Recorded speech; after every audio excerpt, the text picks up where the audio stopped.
మందిని ఒక దగ్గర చేరి సన్మానించుకుంటున్న తెలంగాణ రాష్ట్ర రోడ్లు, భవనాలు, ట్రాన్స్పోర్ట్ మరియు లెజిస్లేటివ్ అఫేర్స్ శాఖ మంత్రివర్యులు ప్రశాంత్ రెడ్డి అన్న గారికి, అదేవిధంగా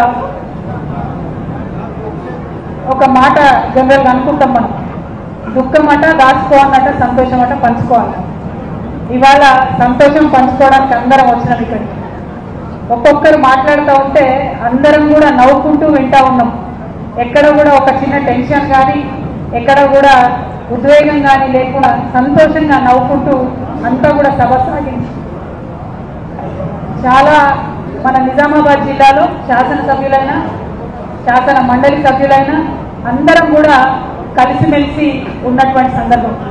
ఆకులకు నేను మీ పేరు చెప్పినాకనే మర్చిపోయినాను.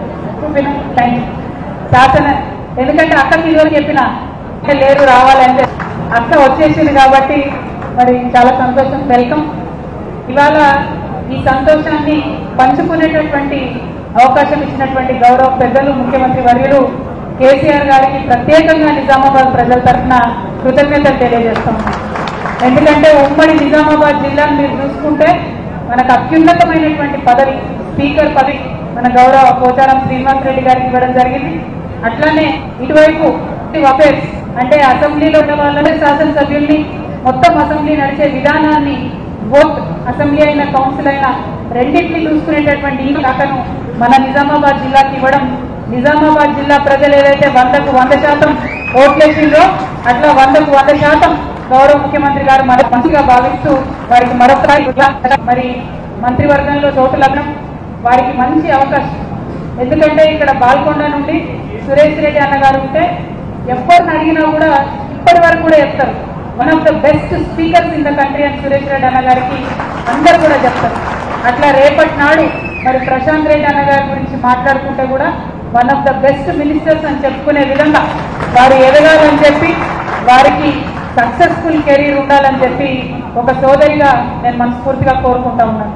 ఎందుకంటే కష్టపడేటటువంటి తత్వం, లీడర్ యొక్క మనసును ఎరిగి వారు చెప్పినటువంటి ఆదేశాలకు అనుగుణంగా నడుస్తూ ప్రజల మన్ననలు పొందేటటువంటి తత్వం ఉన్నటువంటి వ్యక్తిగా మరి ప్రశాంత్ రెడ్డి అన్న గారిని గత 5 సంవత్సరాలుగా మనం గమనిస్తూ ఉన్నాం. సో ఇక ముందు కూడా వారి కెరీర్లో ఎన్నో సక్సెస్ అందుకోవాలని చెప్పి మనస్ఫూర్తిగా నేను కోరుకుంటా ఉన్నాను. మరి ఒకటి అందరం కూడా ఇన్ని రోజులు నిజామాబాద్ అభివృద్ధి కోసం కృషి చేస్తూ వచ్చినాం. మన అదృష్టం సురేష్ అన్న గారు వచ్చిండ్రు, ఆకుల లలిత గారు వచ్చిండ్రు.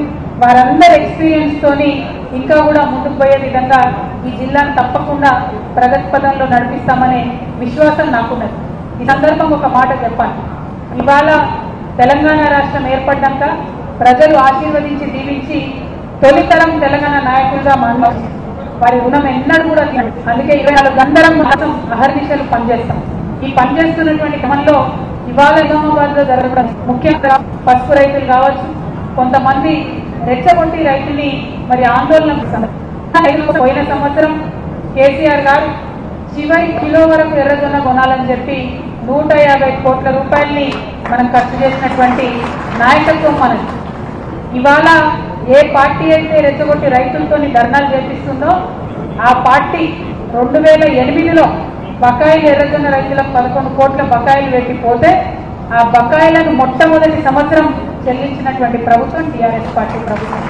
మరి రైతుల పట్ల ఉన్నటువంటి కన్సర్న్ తోని దేశంలో ఎక్కడా లేనటువంటి విధంగా రైతు బంధు పెట్టి రైతన్న ఇంటికి ప్రభుత్వం నుంచి మనం ప్రోత్సాహం అందించే విధంగా పనిచేస్తున్న ప్రభుత్వం టీఆర్ఎస్ పార్టీ ప్రభుత్వం.